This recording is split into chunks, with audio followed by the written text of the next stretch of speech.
Olá, pessoal, tudo bem com vocês? Aqui é o professor Anderson Knaip Duarte.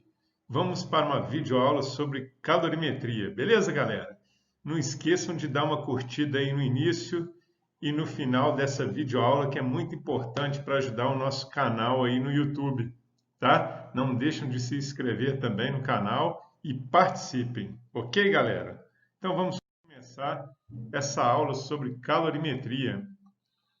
Bom, a quantidade de calor, ela pode ser classificada em quantidade de calor sensível ou quantidade de calor latente.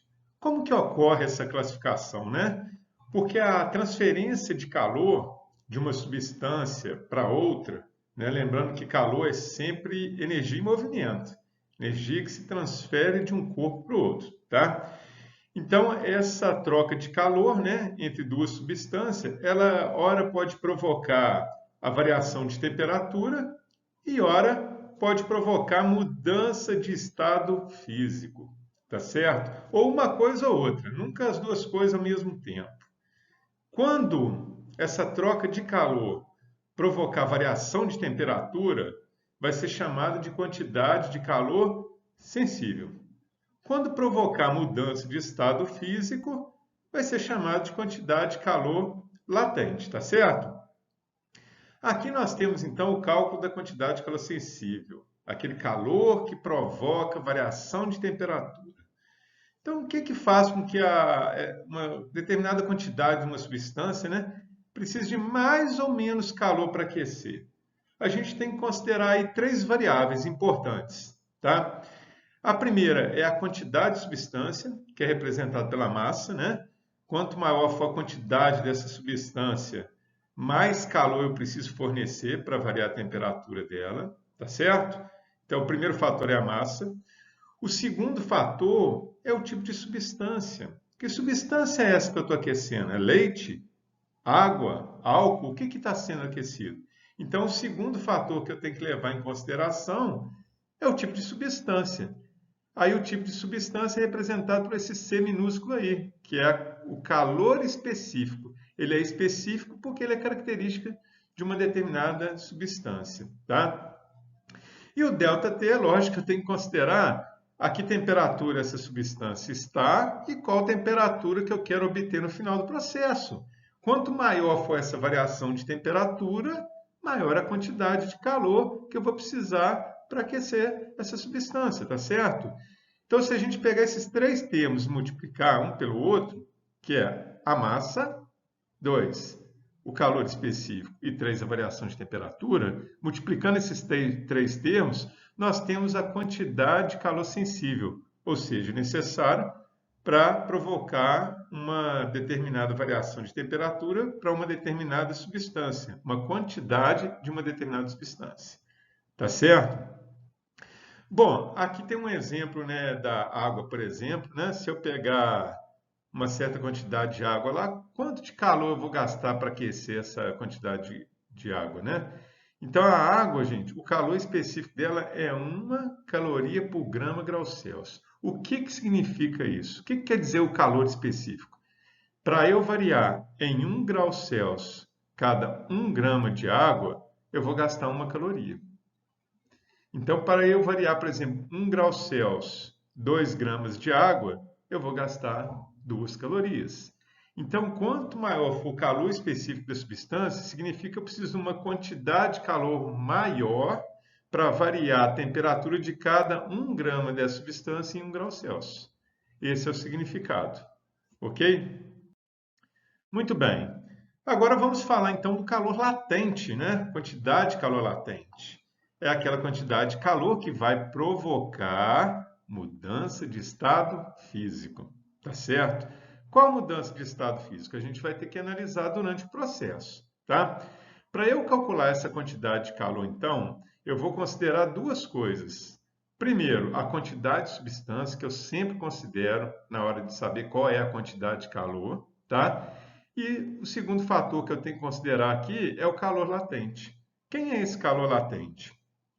Esse calor latente, ele é para um determinado tipo de substância e indicando também qual é a mudança de estado físico que essa substância está sofrendo nesse processo. Então, cada substância tem os seus valores de calores latentes. Por exemplo, se a gente falar da fusão, o que é fusão? Se eu pegar uma quantidade de gelo, eu vou derreter o gelo. É a passagem do estado sólido para o estado líquido, tá certo? Aí eu preciso primeiro saber em qual temperatura que ocorre a fusão. No caso, a substância é a água. Se nós considerarmos a pressão ambiente, que é a pressão de 1 atm, né, a temperatura de fusão do gelo, ou seja, o gelo vai derreter a temperatura de 0 graus. Então, gente, para eu pensar em quantidade de calor latente, eu tenho que pensar naquela quantidade de calor que está provocando mudança de estado. E é importante a gente ressaltar que durante qualquer mudança de estado físico, a temperatura permanecerá constante, tá? Então vamos lá. Pressão de 1 atm, né? O gelo derretendo a 0 graus. Então, por exemplo, se eu tiver 100 gramas de gelo, quanto de calor eu vou ter que fornecer para ele virar água, para ele derreter totalmente? Então, se eu considerar que está na pressão ambiente de 1 atm, né? Então, eu vou pegar a massa, que é 100 gramas, e vou multiplicar pelo calor latente de fusão. Aí eu consulto aqui nessa tabela, ó, o calor latente de fusão do gelo a 0 graus Celsius vale 80 calorias por grama. O que isso significa? Para eu derreter cada 1 grama de gelo que está a 0 graus, eu preciso fornecer 80 calorias. Tá certo? A solidificação aí do gelo, né? A água virando gelo. Por que é menos 80 calorias por grama? O que indica esse sinal negativo? Significa que tem que perder calor, tá? Então, positivo, para eu derreter o gelo, ele tem que receber calor, é mais 80 calorias por grama. Para ele solidificar, ele tem que perder calor, tá? Então, a água, para virar gelo, ela tem que perder calor. A vaporização, que é a ebulição, no caso, processo forçado, né? Quando passa do estado líquido para o estado de vapor, né? Olha como que se gasta energia, né? Primeiro que a água tem que estar 100 graus na pressão de 1 atm, tem que estar 100 graus para entrar em ebulição. Aí, estando a 100 graus, para evaporar cada grama, eu vou gastar 540 calorias. A condensação é a mesma quantidade, só que em vez de ganhar calor, perde calor, tá certo? Bom, então aqui nós temos as principais mudanças de estado, né? Sólido para líquido é fusão, aquecendo, né? E líquido para gasoso, estado gasoso, é ebulição, aqui está como vaporização, tá certo? No processo contrário, que é quando vai perdendo calor, né? De gasoso para líquido pode ser chamado de condensação ou liquefação, e do estado líquido para sólido é solidificação. Nós podemos ter também, gente, a passagem direta, né? Sólido para gasoso, gasoso para sólido, sublimação, e alguns livros colocam esse processo de gasoso para sólido como ressublimação, tá certo? Bom, então, o significado do calor latente, né? O que significa dizer que o calor latente de ebulição da água é igual a 540 calorias por grama? O que isso representa? Para eu evaporar cada 1 grama de água, que está a 100 graus, eu gasto 540 calorias, certo? Bom, então tá aí, ó. Né? Significa que para evaporar cada 1 grama de água, na temperatura de ebulição, é necessário, né, fornecer 540 calorias. O que significa dizer que o calor latente de solidificação da água é igual a 80 calorias por grama? Então vamos lá. Significa que para solidificar cada 1 grama de água na temperatura de 0 graus, né, ele precisa perder, a água precisa perder 80 calorias, tá? Então tá aí os valores dos calores latentes da água, tá? Essa tabela aí não é para decorar, a gente tem acesso a ela para consultar. É lógico que se a gente mudar a substância, os valores são outros, tá? Isso aí é apenas para a água, ok? Aqui eu tenho uma curva de aquecimento da água, tá? Em que ela começa lá em menos 20 graus, ou seja, está no estado sólido, gelo, né? Aí ela recebe uma quantidade de calor até chegar a 0 graus. Aí quando chega a 0 graus, reparem que a temperatura ficou constante. Eu tenho um patamar ali escrito fusão, ó. Então o gelo está derretendo. Após derreter, o gráfico começa a crescer de novo, onde eu tenho só água, até chegar na temperatura de ebulição, 100 graus. Aí, durante a ebulição, fica a temperatura constante de novo. Ó. A água, até ela ferver totalmente, né? Ela está a 100 graus e depois eu tenho vapor que pode ser aquecido, aí, por exemplo, até 120 graus. Então, esse aí é um gráfico de aquecimento. Então, muito bem, galera. Nós temos aqui, então, essa é a curva de resfriamento da água. E agora vamos ver um outro exercício aqui, o primeiro exercício, na verdade, né, que é classificar cada uma das afirmativas em verdadeira ou falsa, tá? Então, a primeira questão aqui, letra A. Calor é uma energia que se transfere de forma espontânea de um corpo com menor temperatura para um de maior temperatura. Então, olha só, para o corpo fluir, né, de uma forma espontânea, tem que ser do corpo de maior temperatura para o corpo de menor. Né? Então, essa frase ela é falsa. Tem como ocorrer o contrário? Tem, mas não de uma forma espontânea. É o que nós estudamos lá nas leis da termodinâmica. Por exemplo, a geladeira, né? A gente retira o calor de uma fonte quente e joga para uma fonte fria, mas não de uma forma espontânea. Eu tenho que ter um motor para realizar esse trabalho. Né? A segunda frase aqui, ó, a temperatura de um corpo durante a mudança de estado permanece constante. Certo, né, galera? Lembra que nós falamos, né? Na hora de calcular a quantidade de calor latente, nós estamos considerando que ele mantém uma mesma temperatura durante a mudança de estado físico, correto? C. Uma mesma substância pode apresentar valores de calor específico diferentes? Pode. Como assim? Por exemplo, se ela tiver em estado físico diferente. O calor específico da água, por exemplo, é diferente do calor específico do gelo. Tá certo? E a letra D aqui, o calor latente de fusão do gelo é 80 calorias por grama. Lembra o significado disso? Né? Fusão é passar do estado sólido para o estado líquido. Então, para eu derreter cada 1 grama de gelo que está a 0 graus, eu gasto 80 calorias. Para 3 gramas, eu multiplico M vezes L, né? 3 vezes 80 daria 240 calorias. E aqui está falando que é 160, então essa frase está errada, ok? Agora vamos para o segundo e último exercício aqui, ó. Que quantidade de calor deve ser fornecida a 100 gramas de gelo, inicialmente temperatura de menos 10 graus. E no final do processo queremos obter água a 40 graus Celsius. Então foi dado aqui, ó, calor específico do gelo é 0,5 calorias por grama grau Celsius.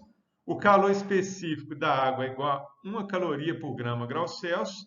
E o calor latente de fusão do gelo, 80 calorias por grama. Gente, não esqueça de fazer um esqueminha na hora de resolver o exercício. Isso vai ajudá-los bastante, eu vou mostrar aqui como, tá? Então vamos lá, o que eu tenho inicialmente? Gelo, temperatura, menos 10 graus. Eu consigo derreter o gelo a menos 10? Não.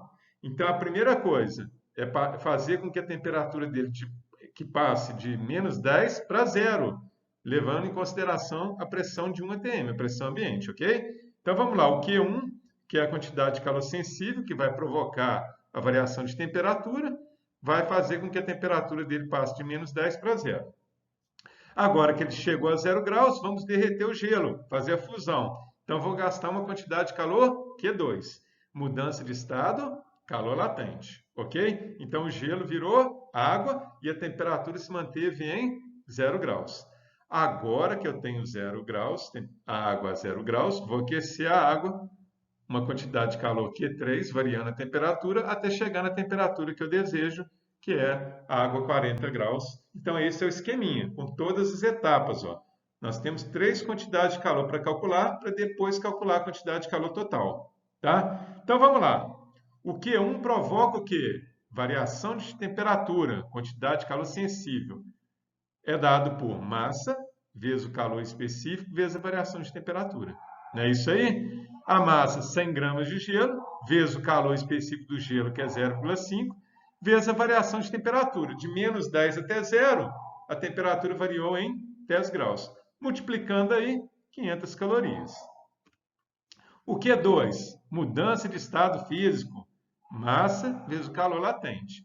A massa, né, se mantém durante todo o processo, 100 gramas, e eu vou multiplicar pelo calor latente de fusão do gelo, que é 80. Então, nessa etapa aí, para derreter o gelo, gastou 8.000 calorias.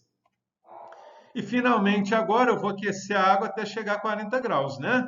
Então, eu vou pegar novamente a quantidade de calor sensível, massa, vezes o calor específico da água agora, vezes a variação de temperatura. Então, eu tenho a massa que é 100, vezes o calor específico da água que é 1, vezes 40, que é a variação de temperatura, pois foi de 0 graus Celsius para 40 graus Celsius.